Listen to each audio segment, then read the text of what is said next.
There's a video that's been released online in Nigeria that claims that the upscale, highbrow area of Ikoyi is apparently, quote, under siege. This according to this secure Ikoyi video that was just released. Let's take a look. Ikoyi is the choice area of residence for the affluent in Lagos. Those who can afford it choose it for its serenity and security. From an aerial view, Banana Island and its environs are breathtaking, with its fast developing luxurious architectural masterpieces, beautifully arranged tree-lined streets, and quiet, serene environment. However, at close quarters, Tonbo Onikoyi Road and Banana Island Road residents are hit with a stark reality. They live in a ghetto.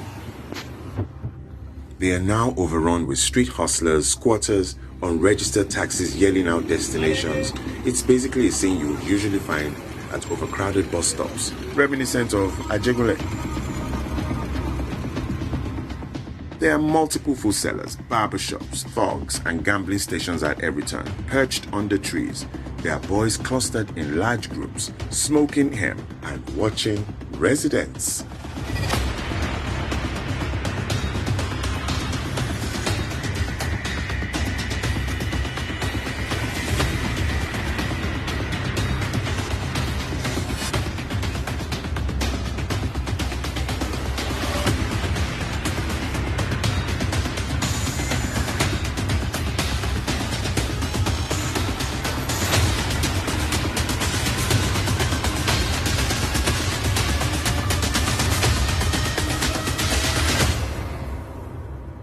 No one knows who these trespassers are, where they came from, or what their mission is. What is obvious is that the supposed highbrow areas of Parkview Estate, Banana Island, and Onikoyi Road are under siege. Something needs to be done fast.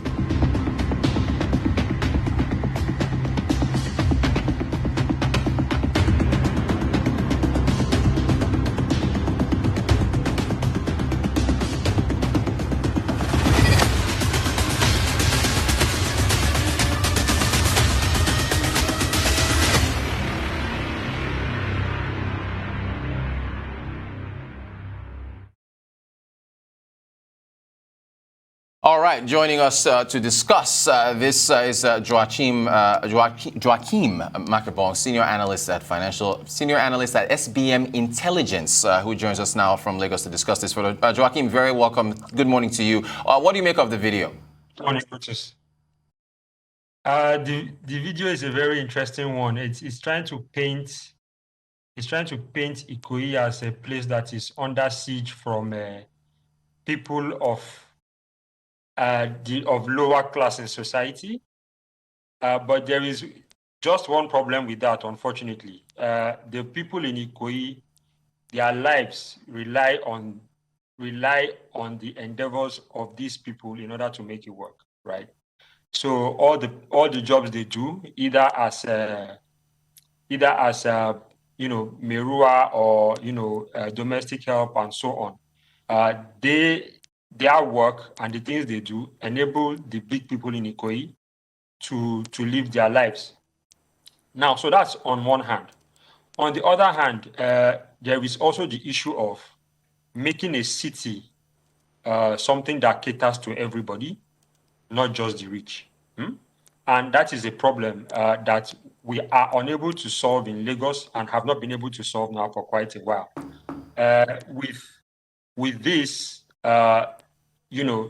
that those questions should be top of mind right now regarding policy, domestic policy, to have a city that works for everybody. Now, the people who do these things, who do these odd jobs for all of us, they have to have a place to stay, a place to do their own daily life, because they have lives as well. And the way they do those things and the way they live those lives should be something that should have at least a minimum of dignity. And I think that's what we should be talking about. And not really focusing on this as some kind of invasion. On another hand as well, so there's a third aspect to this, which is the fact that there has been an influx of people from all parts of the country into Lagos. And when they get here, they are unable to, find proper work, as it were. Find work, that pays more and also can get them a bit of a better standard of living. And so they have to make do with what their hands find to do. And as such, that also needs to be considered as well. Thank you for that, Joachim. For luxury real estate investors that's around the world, what does this do for perception? First of all, the issue of so I think any big city in the world typically relies on a bit of an infrastructure of labor that comes from people who are a little lower down on the income ladder. That's the truth.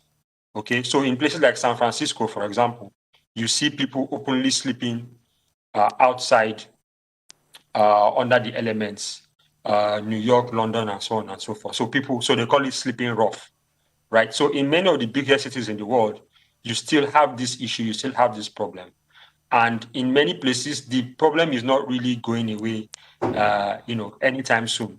What cities do is that they constantly find ways to raise the level of the lowest people among them. By things like industry that raises incomes, jobs that raises incomes, and as such, they are now able to afford a better standard of living that takes them, that gives them a bit more security and a bit more structure. The idea that Ikoyi is the only place, or Lagos is the only city, that has things like this is something that that doesn't work at all. Many of the people who listen to Arise and who watch Arise are widely traveled, and I'm sure that if from the airport to wherever it is they go, if they merely look up and look around, they are going to find all of these other issues. But the difference, I think, is that in those other cities, there's a focused effort to help those lower down the income ladder, to help the city work for them, and not just for people at the top. So I guess we've got a couple minutes to go here. As far as the solution is concerned, is it because funny enough, there was the Minister of Finance yesterday. There was a forum, high-level forum in Abuja, where they were talking about insecurity and education. The chairman of the Nigerian Economic Summit Group was talking about how long-term jobs need to be created in order to stem insecurity. So, in your view, is that the same case here? So, definitely, if people are better gainfully, if people as people are more gainfully employed, as more people are gainfully employed, you will have less, or rather fewer instances of people looking like they are loitering around, right? So I think that is definitely the angle for where better jobs and more jobs, more importantly, more jobs comes in. Because most of the video, you see people doing looking like they are not really doing anything in the middle of the day. But when you have a thriving economy, a booming economy that is able to supply those jobs and give them something to keep them occupied, keep them busy around the day, you are less likely to have that. Having said that, there has to be concerted policy efforts to ensure that people of all income groups in society have spaces where they can congregate, spaces that are, conducive, and things to do that are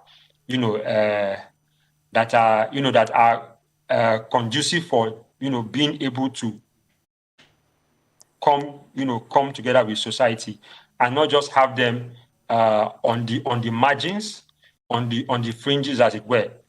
So I think that it is like a multiple solution problem. Gotcha. No matter how many you create, you still need to make sure that people of all levels are inclusive. Inclusive welcome. Growth. Joachim, Yes. Thank you so much. Joachim Makebom, Senior Analyst at SBM Intelligence.